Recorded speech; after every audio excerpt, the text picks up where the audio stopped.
Good morning! Busy na naman si Inday sa kusina! Ayan, magpiprito tayo ng tofu. Ayan, oh. Eto, isang buo siya. Ang ginawa ko, guys, hinati ko lang. Para yung iba, sa ibang araw naman, ito lang, kasya lang katit sa amin. Kasya yan. Tapos, ito, maghihimay ako ng pasibol ng balatong. Ayan, yan nalulutuin namin. Lalaho ka ng karot at saka taingan daga. Ay, hindi pa ako nakapaglabas ng taingan daga. Marami dong dry na taingan daga. Ang dami kong gagawin, ano? Tapos ito. Mamarinate ko tong boneless na manok kasi nga, pambaon ng aking amo. Ang amo ko kasi, ang gagawin niya, dito pang 1 linggong baon niya yan. Kailangan niya na itipirin niya. Imamarinate ko yan ngayon, tapos mamaya ay lulutuin ko para pagdating niya mamaya ang gabi ay pambaon niya. So, pang 1 linggo niya yung ulam. Ganun katipid ang aking amo. Sobra. At syempre, gagawa ko ng sabaw. Eto yung pailupo. Gagawin kong sabaw yan. Kasama ang karot. Ilalaw ka natin to ng buto-buto ng baboy. Ang tawag doon ay luputang. Lupo paikutang. Yung paiko, buto-buto yun ng baboy. So, ito yung lupo. Kaya, ang tawag doon sa gagawin kong sabaw ay lupo paikutang. Andun, nakaano na yung aking, napakuluan ko na yung aking buto-buto. Tapos, ito naman, paichay. Ito yung pinakang green vegetable namin ngayon. Nahugasan ko na 1 beses, pero hugasan ko pa yan kasi kulang pa yung hugas niya. Bago natin ito himayin, maglinis muna tayo ng... Ay, ako nga pala guys yung magluluto nito. Ay, dami kong kamote. Ito pang merienda ko. Merienda namin na yung balin ko.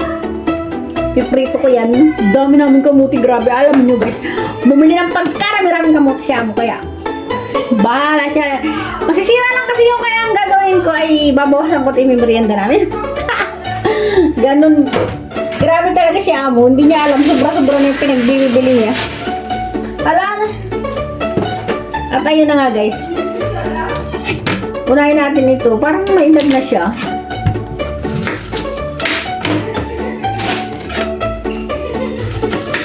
Pag pang nilaga guys, kailangan na ito. Tanggalin natin ang makapal-kapal doon sa balat. Para hindi siya mapait-pait. Ganun yung kasi guys, mapait-pait siya pag hindi mo tinanggalan ng makapal.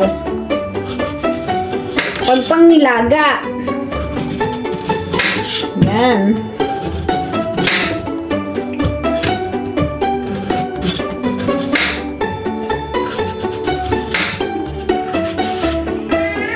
Hindi na lang natira. Medyo na siya, merong sa ilalim. Parang mahangin na siya. Eh, diba? Kasi naman si amo hindi agad niluluto pag bumibili, kaya ayan. Dagdagan natin ng isa pa kasi nga maliit. Eto maganda to, bagong-bago siya. Kahit ito na lang gamitin natin. Maganda talaga ang pailupo pag bagong-bago. Ang tamis-tamis niya guys, promise. Yun lang ang kagandahan ng pailupo dito, sobrang tamis. Oh, pailupo. Pailupo sa Taiwan yun, ang tawag ay pailupo. Sa atin ay radis. Ano nga ba Tagalog dito guys?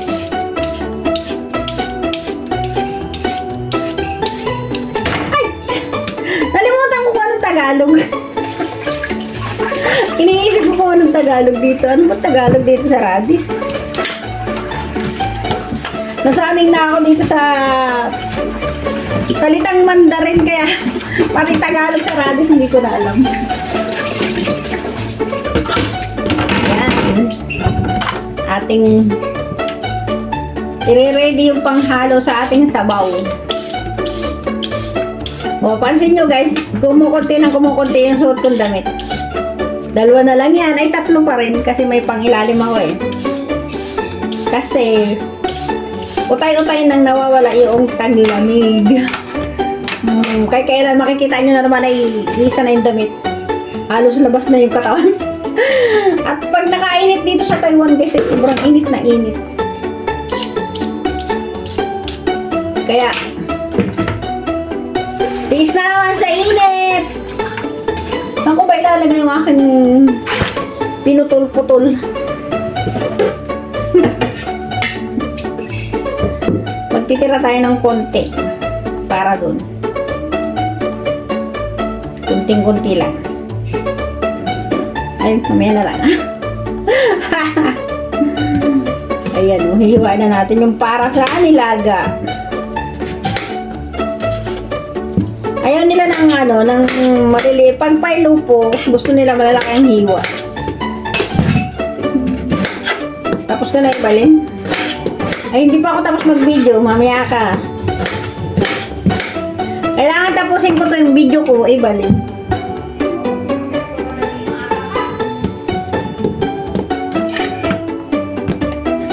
Nagpakain siya ng alaga namin. Wait lang guys, hindi ko alam kung saan ko ilalagay. Wait lang guys. Dito pala, ayan, dito ko ilalagay. Masyado akong ano. Hindi prepared. Dapat pag nag-video ka, naka-prepared na yung gagawin mo. Diba? Eh, sorry naman, hindi naka-prepared ako. Ganyan lang yung hiwa ng ano, ng pangnilaga. So, ang tawag dito sa lulutuin kong nilagang baboy ay paiko. Paiko tang! Pwede na yung pagsama-samahin. Nagtira ang konti, lalagay ko doon sa ano. Dito, oh. Yan. Pangit talaga nito. May ano na siya, may hangin-hangin na yung loob kasi nga, medyo may edad na. Ay, hindi. Bata pa siya kasi mo, natagalan bago lutuin. Oh, pero ang ganda niyo, sarap.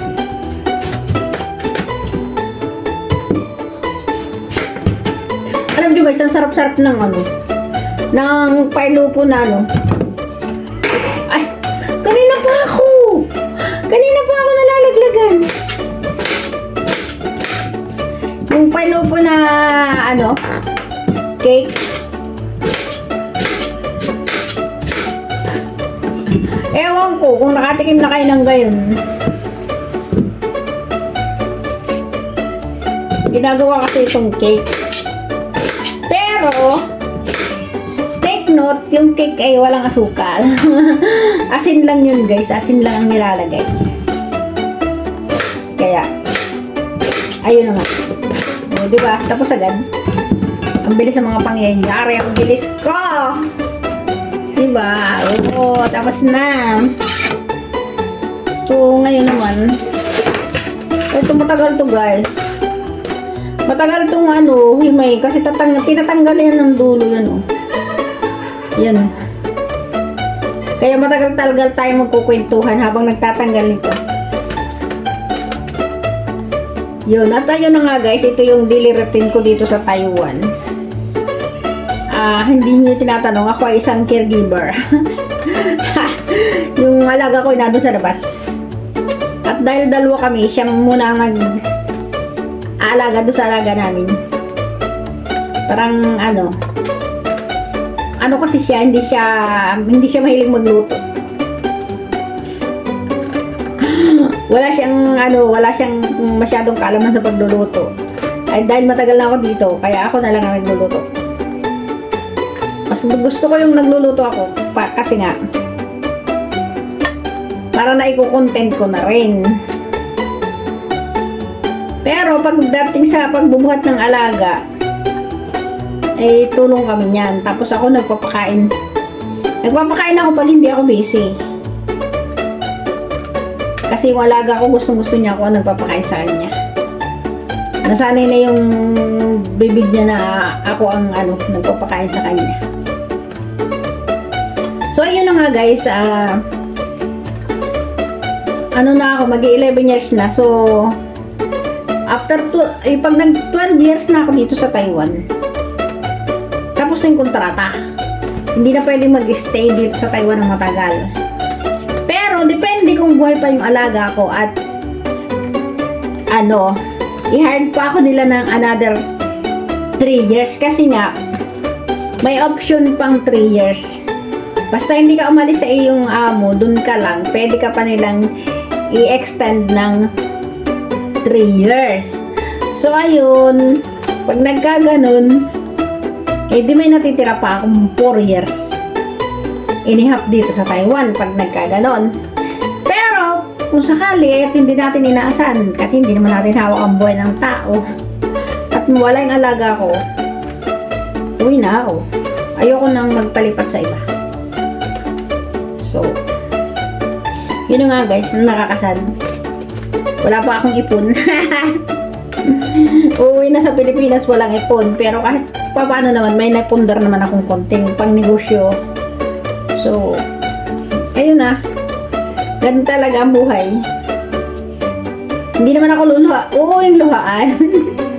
Kahit paano naman ay, syempre, nagtatabi tayo kahit unti-unti para meron tayong pagdating ng panahon ay meron tayong madukot.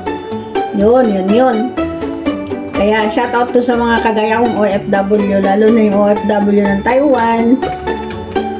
Alam ko marami na dito sa Taiwan na malapit na mag-for good kasi nga hindi na pwede. Yun lang, dito sa Taiwan guys, pwedeng magtrabaho ka at maedad na. Ang problema nga guys, ay may terminasyon ang pagkatrabaho dito sa Taiwan. Kailangan kasi hanggang 12 years lang talaga dito yung mga 12 years hanggang 14 years. Yun.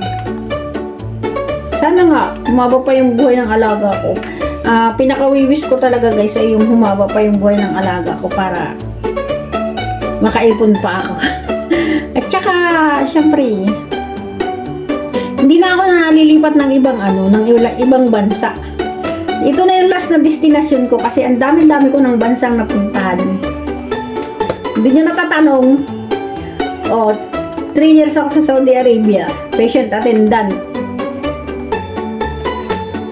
Tapos niya, 5 years, 6 years ako sa Bahrain. 6 years, imagine, 6 years ako sa Bahrain. Tagal. Tapos nag-tourist ako sa Macau. At ayun na nga,